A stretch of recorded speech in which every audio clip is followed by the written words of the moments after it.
इस तहरीर का उन्वान है खामोशी। मुझे याद है वो शख्स मेरे करीब आया था। वो महीना अगस्त का था, गर्मी शदीद थी। उस शख्स ने मुझसे कुछ कहा। बस जैसे ही मेरी नजर उस चांद से चेहरे पर पड़ी तो बस मैं देखता ही रह गया। मैं देख ही रहा था कि किसी ने मुझसे कहा, ज़ियान। मैंने कहा, जी जी। मैं डर गया और बस उस चेहरे की तस्वीर मेरे दिल में उतर गई। फिर उसके बाद जो होना था वो हो गया। अब हर वक्त वो चेहरा मेरे सामने आता रहता है। मैं बहुत परेशान रहता हूँ। मेरे ख्वाब में आकर मुझे जगाता है। मैं उसी की याद में खोया रहता हूँ। अक्सर मेरे दोस्त मुझसे गुफ्तगू करते हैं, लेकिन मेरा जहन उसी शख्स की दीद के तसव्वुर में रहता है। फिर धीरे धीरे मुझे यकतरफा इश्क हुआ।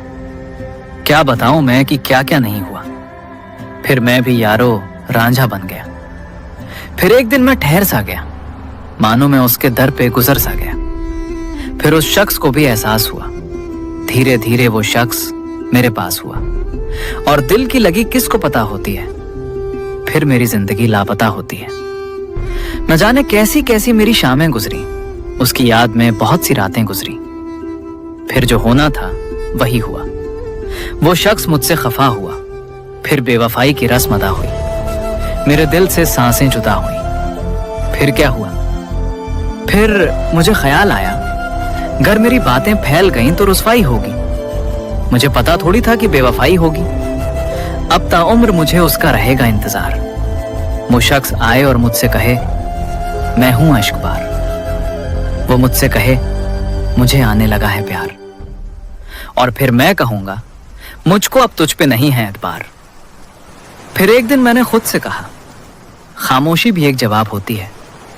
जिन्हें जाना हो वो लौट कर नहीं आते, और जिन पर एतबार टूट जाए वो ख्वाब में भी अपने नहीं लगते। तब मैंने सीखा कि इंतजार भी एक आदत होती है, और भूल जाना खुद से वफा होती है। लेकिन अब मैं खुश हूं। बस आखिरी बात। कौन सी आखिरी बात? यही कि खूबसूरत वो नहीं होते, खूबसूरती तो हमारी नजर में है।